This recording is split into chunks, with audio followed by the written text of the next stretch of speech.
अस्सलाम वालेकुम की हाल है मित्र प्यारे ਤੁਹਾਡਾ। ਮੈਂ ਤੁਹਾਡਾ ਮਿੱਤਰ, ਤੁਹਾਡਾ ਮੇਲੀ, ਤੁਹਾਡਾ ਬੇਲੀ, ਤੁਹਾਡਾ ਸਭ ਦਾ ਸਾਂਝਾ ਆਬਜ਼ ਆ ਤੁਹਾਡੇ ਨਾਲ ਤੇ ਤੁਸੀਂ ਸਾਡੇ ਨਾਲ ਜੁੜੇ ਹੋ ਵੇਖ ਪੰਜਾਬ ਟੀਵੀ ਦੇ ਰਾਹੀਂ।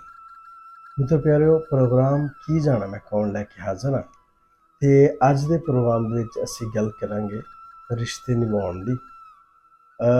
ਮੈਂ ਆ ਟੌਪਿਕ ਕਿਉਂ ਚੂਜ਼ ਕੀਤਾ ਹੈ, ਇਹਦੇ ਪਿੱਛੇ ਇੱਕ ਵਜ੍ਹਾ ਹੈ।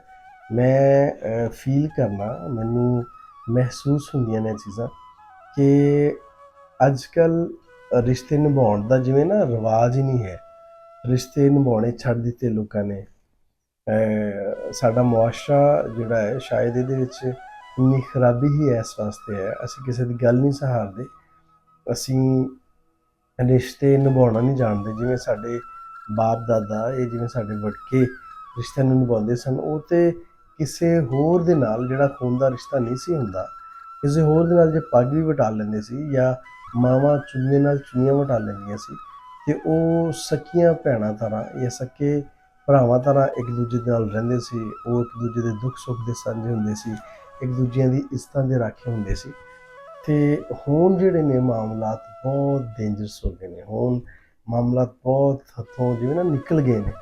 ਇੰਝ ਹੈ, ਇਹਦੀ ਵਜ੍ਹਾ ਕੀ ਹੈ, ਇਹਦਾ ਕਾਰਨ ਕੀ ਹੈ, ਇਹਦੇ ਪਿੱਛੇ ਇੰਨਾ ਤਲਖ ਹੋਣ ਦੀ, ਸਾਡੀ ਇੰਨਾ ਰਿਸ਼ਤਿਆਂ ਤੋਂ ਦੂਰੀ ਦੀ ਕੀ ਵਜ੍ਹਾ ਹੈ?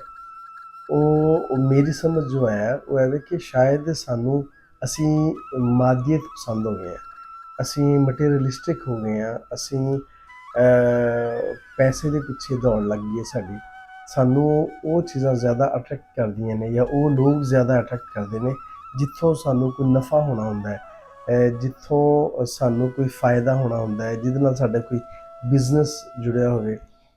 ਉਹਨਾਂ ਲੋਕਾਂ ਦੇ ਨਾਲ ਅਸੀਂ ਰਿਲੇਸ਼ਨ ਰੱਖਦੇ ਹਾਂ। ਮੈਂ ਨਹੀਂ ਕਹਿੰਦਾ ਕਿ ਤੁਸੀਂ ਬਿਜ਼ਨਸ ਨਾ ਕਰੋ ਜਾਂ ਇੱਕ ਦੂਸਰੇ ਕੋਲ ਫਾਇਦਾ ਨਾ ਲਓ, ਸਾਨੂੰ ਇੱਕ ਦੂਸਰੇ ਨੂੰ ਫਾਇਦਾ ਦੇਣਾ ਚਾਹੀਦਾ ਹੈ, ਲੇਕਿਨ ਜਿਹੜੇ ਆਪਣੇ ਰਿਸ਼ਤੇ ਨੇ, ਜਿਹੜੇ ਖੂਨ ਦੇ ਰਿਸ਼ਤੇ ਨੇ, ਅਸੀਂ ਪਹਿਲੇ ਉਹਨਾਂ ਨੂੰ ਤੇ ਚੰਗੀ ਤਰ੍ਹਾਂ ਨਿਭਾ ਲਈਏ, ਅਸੀਂ ਉਹਨਾਂ ਦਾ ਖਿਆਲ ਰੱਖ ਲਈਏ, ਅਸੀਂ ਉਹਨਾਂ ਦੇ ਦੁੱਖ ਸੁੱਖ ਦੇ ਸਾਂਝੇ ਹੋ ਜਾਈਏ, ਅਸੀਂ ਉਹਨਾਂ ਦੀਆਂ ਇੱਜ਼ਤਾਂ ਦੇ ਰਾਖੀ ਹੋ ਜਾਈਏ। ਉਹ ਬਹੁਤ ਇੱਥੇ ਤਾਕੀਦ ਕੀਤੀ ਗਈ ਹੈ ਕਿ ਆਪਣੇ ਰਿਸ਼ਤੇਦਾਰਾਂ ਦਾ ਖਿਆਲ ਰੱਖੋ। ਨਬੀ ਪਾਕ ਸੱਲੱਲਾਹੁ ਅਲੈहि ਵਸੱਲਮ ਨੇ ਵੀ ਬਹੁਤ ਦਫਾ ਫਰਮਾਇਆ, ਉਹਨੇ ਕਿਹਾ ਕਿ ਰਿਸ਼ਤੇ ਨਿਭਾਉਣੇ ਚਾਹੀਦੇ ਨੇ। ਰਿਸ਼ਤੇ ਜੋੜਨ ਵਾਲਾ ਜਿਹੜਾ ਹੈ ਉਹ ਰੱਬ ਨੂੰ ਜ਼ਿਆਦਾ ਪਸੰਦ ਹੈ, ਨਾ ਕਿ ਤੋੜਨ ਵਾਲਾ। ਅਸੀਂ ਰਿਸ਼ਤੇ ਤੋੜਨ ਵਾਲੇ ਹੋ ਗਏ ਹਾਂ, ਅਸੀਂ ਰਿਸ਼ਤੇ ਜੋੜਨ ਵਾਲਿਆਂ ਵਿੱਚ ਸ਼ਾਮਲ ਨਹੀਂ ਹੈ। ਤੇ ਜ਼ਰੂਰਤਾਂ ਤੇ ਉਹੀ ਨੇ ਜਿਹੜੀਆਂ ਪੂਰੀਆਂ ਹੋ ਰਹੀਆਂ ਨੇ, ਚੰਗੀਆਂ ਮਾੜੀਆਂ। ਉਹ ਜੇ ਪਹਿਲੇ ਕੋਈ ਥੋੜ੍ਹੀਆਂ ਪੂਰੀਆਂ ਹੁੰਦੀਆਂ ਸੀ ਤੇ ਹੁਣ ਥੋੜ੍ਹੇ ਬਿਹਤਰ ਹੋ ਗਈਆਂ। ਪਰ ਇਹ ਵੇ ਕਿ ਇਹਦੇ ਵਿੱਚ, ਇਸ ਦੌੜ ਦੇ ਵਿੱਚ ਜੇ ਅਸੀਂ ਆਪਣੇ ਰਿਸ਼ਤੇ ਗਵਾ ਲਏ ਤੇ ਫਿਰ ਉਹਦਾ ਕੋਈ ਫਾਇਦਾ ਨਹੀਂ। ਜੇ ਸਾਡੇ ਕੋਲ, ਜੇ ਕਿਸੇ ਬੰਦੇ ਨੂੰ ਅਰਬਾਂ ਰੁਪਈਆ ਦੇ ਕੇ ਤੇ ਉਹ ਪਹਾੜ ਤੇ ਚੜਾਤਾ ਜਾਵੇ, ਉਹਦੇ ਕੋਲ ਕੀ ਬਚੇਗਾ? ਤੁਸੀਂ ਮੈਨੂੰ ਦੱਸੋ, ਉਹ ਅਰਬਾਂ ਰੁਪਏ ਦਾ ਕੀ ਕਰੇਗਾ?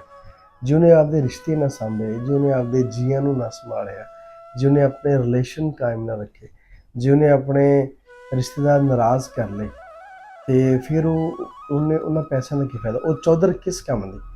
ਚੌਧਰ ਸਰਦਾਰੀ ਉਹ ਭਰਾਵਾਂ ਨਾਲ, ਉਹ ਰਿਸ਼ਤੇਦਾਰਾਂ ਨਾਲ, ਚਾਰ ਜੀ ਤੁਹਾਡੇ ਕੋਲ ਬੈਠੇ ਹੋਣ, ਤੁਸੀਂ ਸਾਂਝੇ ਇੱਕ ਜਗ੍ਹਾ 'ਤੇ ਬੈਠ ਕੇ ਤੇ ਖਾਣੇ ਖਾ ਰਹੇ ਹੋ, ਇੱਕ ਦੂਜੇ ਦੇ ਦੁੱਖ ਸੁੱਖ ਵਿੱਚ ਸ਼ਾਮਲ ਹੋਵੋ। ਕੋਈ ਪਰੇਸ਼ਾਨ ਹੋਵੇ ਤੇ ਉਹਨੂੰ ਕਹੋ ਨਾ ਨਾ ਪਰੇਸ਼ਾਨ ਨਹੀਂ ਹੋਣਾ, ਮੈਂ ਤੇਰੇ ਨਾਲ ਹਾਂ, ਭਾਵੇਂ ਤੁਸੀਂ ਕੱਖ ਜੋਗੇ ਨਹੀਂ ਹੋ। ਤੁਹਾਡਾ ਆਹ ਕਹਿ ਦੇਣਾ ਕਿ ਮੈਂ ਤੁਹਾਡੇ ਨਾਲ ਹਾਂ, ਪਰੇਸ਼ਾਨ ਹੋਣ ਦੀ ਲੋੜ ਨਹੀਂ, ਆਹ ਇੱਕ ਬਹੁਤ ਵੱਡਾ ਫਿਕਰਾ ਹੈ, ਆਹ ਇੱਕ ਬਹੁਤ ਵੱਡੀ ਤਾਕਤ ਹੈ। ਤੇ ਸਾਨੂੰ ਚਾਹੀਦਾ ਹੈ ਕਿ ਅਸੀਂ ਇੱਕ ਦੂਸਰੇ ਦਾ ਸਹਾਰਾ ਬਣੀਏ, ਇੱਕ ਦੂਜੇ ਦੇ ਨਾਲ ਖੜੇ ਹੋਈਏ ਹਰ ਦੁੱਖ ਸੁੱਖ ਦੇ ਵਿੱਚ। ਸਾਡੇ ਮੁਆਸ਼ਰੇ ਦਾ ਆਹ ਅਲਮੀਆ ਹੈ ਕਿ ਸਾਡਾ ਜੇ ਕੋਈ ਰਿਸ਼ਤੇਦਾਰ ਜੇ ਕੋਈ ਮਾੜਾ ਹੋ ਜਾਂਦਾ ਹੈ, ਜੇ ਕਿਸੇ 'ਤੇ ਕੋਈ ਗੁਰਬਤ ਆ ਜਾਂਦੀ ਹੈ, ਅਸੀਂ ਪਹਿਲੇ ਭਾਵੇਂ ਉਹਦੇ ਨਾਲ ਸਾਡੇ ਰਿਲੇਸ਼ਨ ਬਹੁਤ ਅੱਛੇ ਹੋਣ, ਅਸੀਂ ਉਹਨੂੰ ਇਕੱਲਿਆਂ ਛੱਡ ਦਿੰਦੇ ਹਾਂ। ਅਸੀਂ ਉਹਦਾ ਹਾਲ ਵੀ ਨਹੀਂ ਪੁੱਛਦੇ, ਉਹਨੂੰ ਆ ਵੀ ਨਹੀਂ ਕਹਿੰਦੇ, ਅਸੀਂ ਉਹਦੀ ਕਾਲ ਨਹੀਂ ਅਟੈਂਡ ਕਰਦੇ। ਅਸੀਂ ਕਹਿੰਦੇ ਹਾਂ ਕਿ ਜੇ ਉਹਦੀ ਕਾਲ ਸੁਣ ਲਈ ਜਾਂ ਜੇ ਉਹਦੇ ਕੋਲ ਚਲੇ ਗਏ ਤੇ ਉਹ ਕਿਤੇ ਕੋਈ ਸਵਾਲ ਹੀ ਨਾ ਕਰ ਦੇਵੇ, ਕਿਤੇ ਆ ਹੀ ਨਾ ਕਹਿ ਦੇ ਕਿ ਮੈਨੂੰ ਫਲਾਂ ਸ਼ੈ ਦੀ ਲੋੜ ਆ ਅਤੇ ਮੈਨੂੰ ਲੈ ਦਿਓ, ਜਾਂ ਕਿਤੇ ਆ ਹੀ ਨਾ ਕਹਿ ਦੇਵੇ ਕਿ ਅੱਜ ਕੱਲ੍ਹ ਮੇਰੇ ਹਾਲਾਤ ਠੀਕ ਨਹੀਂ ਹੈ ਅਤੇ ਮੇਰੀ ਕੋਈ ਰੋਜ਼ੀ ਰੋਟੀ ਵਾਸਤੇ ਕੋਈ ਤੁਸੀਂ ਕੋਸ਼ਿਸ਼ ਕਰ ਦਿਓ। ਮਤਲਬ ਅਸੀਂ ਜਿਹੜਾ ਹੈ ਉਹ ਰਿਸ਼ਤਿਆਂ ਨੂੰ ਨਾਪਣ ਤੋਲਣ ਲੱਗ ਪਏ ਹਾਂ ਇਸ ਤਕੜੀ ਦੇ ਵਿੱਚ ਕਿ ਉਹਦੇ ਕੋਲ ਕਿੰਨਾ ਪੈਸਾ ਹੈ, ਉਹਦੇ ਕੋਲ ਕਿੰਨਾ ਰੁਪਇਆ ਹੈ, ਉਹਦਾ ਸਟੇਟਸ ਕੀ ਹੈ, ਉਹ ਕਿਵੇਂ ਦੇ ਲੋਕਾਂ ਨਾਲ ਉੱਠਦਾ ਬੈਠਦਾ ਹੈ। ਜੇ ਕਿਸੇ ਦਾ ਕੋਈ ਚੌਧਰੀ ਬੰਦੇ ਦੇ ਨਾਲ ਜਾਂ ਕਿਸੇ MN MP ਦੇ ਨਾਲ ਉਹਦਾ ਕੋਈ ਰਿਲੇਸ਼ਨ ਹੈ, ਤਲਕ ਵਾਸਤਾ ਹੈ, ਸਾਨੂੰ ਲੱਗਦਾ ਕਿ ਸ਼ਾਇਦ ਉਹ ਬੜਾ ਕਾਮਯਾਬ ਬੰਦਾ ਹੈ, ਸਾਨੂੰ ਲੱਗਦਾ ਕਿ ਸ਼ਾਇਦ ਉਹ ਤਾਂ ਬੜਾ ਨਾਮਵਰ ਬੰਦਾ ਹੋ ਗਿਆ ਅਤੇ ਉਹਨੂੰ ਤਾਂ ਹੁਣ ਕਿਸੇ ਸ਼ੈ ਦੀ ਲੋੜ ਥੋੜ੍ਹੀ ਨਹੀਂ। ਬਹੁਤ ਸਾਰੇ ਐਸੇ ਲੋਕ ਜਿਹੜੇ ਉਹ ਬਹੁਤ ਅਮੀਰ ਕਬੀਰ ਵੀ ਹੋਏ। ਤੁਸੀਂ ਦੂਰ ਕੀ ਜਾਣਾ ਹੈ, ਸਾਡੀਆਂ ਕਿਤਾਬਾਂ ਦੇ ਵਿੱਚ ਕੁਰਾਨ ਪਾਕ ਦੇ ਵਿੱਚ ਜ਼ਿਕਰ ਹੈ ਫਿਰੌਨ, ਨਮਰੂਦ, ਕਿੰਨਾ ਉਹਨਾਂ ਕੋਲ ਦੌਲਤ ਸੀ। ਉਹ ਅੱਜ ਦੇ ਜਿਹੜੇ ਦੌਲਤ ਨੇ ਉਹ ਤਾਂ ਕੁਝ ਵੀ ਨਹੀਂ ਹੈ। ਕਾਰੂਨ ਦੇ ਕੋਲ ਤੁਸੀਂ ਦੇਖੋ, ਨਮਰੂਦ ਕੋਲ ਦੇਖੋ, ਫਿਰੌਨ ਕੋਲ ਦੇਖੋ, ਕਿੰਨੇ ਕਿੰਨੇ 100 ਊਂਠ ਉਹਨਾਂ ਦੀ ਖਜ਼ਾਨਿਆਂ ਦੀਆਂ ਸਿਰਫ ਚਾਬੀਆਂ ਚੁੱਕਦੇ ਸੀ। ਅਤੇ ਜੇ ਅਸੀਂ ਕੰਪੈਰੀਜ਼ਨ ਕਰੀਏ ਤਾਂ ਉਹ ਵੀ ਨਹੀਂ ਰਹੇ, ਉਹ ਵੀ ਅੱਜ ਮਿੱਟੀ ਦੇ ਨਾਲ ਮਿੱਟੀ ਹੋਏ ਪਏ ਨੇ। ਉਹਨਾਂ ਦਾ ਵਜੂਦ ਨਹੀਂ ਹੈ, ਉਹਨਾਂ ਦਾ ਨਾਮੋ ਨਿਸ਼ਾਨ ਨਹੀਂ ਹੈ, ਉਹਨਾਂ ਨੂੰ ਕੋਈ ਚੰਗੇ ਲਫ਼ਜ਼ਾਂ 'ਚ ਯਾਦ ਨਹੀਂ ਕਰਦਾ। ਅਤੇ ਜਿਹੜੇ ਲੋਕ ਜਿਨ੍ਹਾਂ ਨੇ ਲੋਕਾਈ ਦਾ ਭਲਾ ਕੀਤਾ ਹੈ, ਜਿਨ੍ਹਾਂ ਨੇ ਰਿਸ਼ਤਿਆਂ ਨੂੰ ਜੋੜਿਆ ਹੈ, ਜਿਹੜੇ ਇੱਥੇ ਚੰਗਾ ਨਿਭਾ ਕੇ ਗਏ ਨੇ, ਅਤੇ ਉਹ ਅੱਜ ਵੀ ਜ਼ਿੰਦਾ ਨੇ, ਅੱਜ ਵੀ ਸਾਰੇ ਉਹਨਾਂ ਨੂੰ ਚੰਗੇ ਲਫ਼ਜ਼ਾਂ ਨਾਲ ਯਾਦ ਕਰਦੇ ਨੇ। ਅਤੇ ਮੇਰੀ ਰਿਕੁਐਸਟ ਹੈ ਤੁਹਾਡੇ ਸਭ ਦੇ ਅੱਗੇ ਕਿ ਅਸੀਂ ਰਿਸ਼ਤੇ ਜੋੜਨ ਵਾਲੇ ਬਣ ਜਾਈਏ, ਅਸੀਂ ਰਿਸ਼ਤੇ ਤੋੜਨ ਵਾਲੇ ਨਾ ਬਣੀਏ, ਅਸੀਂ ਰਿਸ਼ਤੇ ਨਿਭਾਉਣ ਵਾਲੇ ਬਣ ਜਾਈਏ। ਅਸੀਂ ਜੇ ਕੋਈ ਖਰਾਬੀ ਵੀ ਹੈ, ਜੇ ਕਿਸੇ ਨੇ ਕੋਈ ਜ਼ਿਆਦਤੀ ਕਰ ਵੀ ਲਈ ਹੈ, ਜੇ ਕਿਸੇ ਨੇ ਕੁਝ ਕਹਿ ਵੀ ਦਿੱਤਾ ਹੈ, ਮੰਦਾ ਬੋਲ ਵੀ ਲਿਆ ਹੈ, ਤੇ ਇਗਨੋਰ ਕਰ ਦਿਓ, ਕੋਈ ਗੱਲ ਨਹੀਂ, ਰੱਬ ਦੀ ਰਜ਼ਾ ਵਾਸਤੇ ਇਗਨੋਰ ਕਰ ਦਿਓ। ਚੁੱਪ ਦੇ ਨਾਲ ਬੜੇ ਮਸਲੇ ਹੱਲ ਹੁੰਦੇ ਨੇ।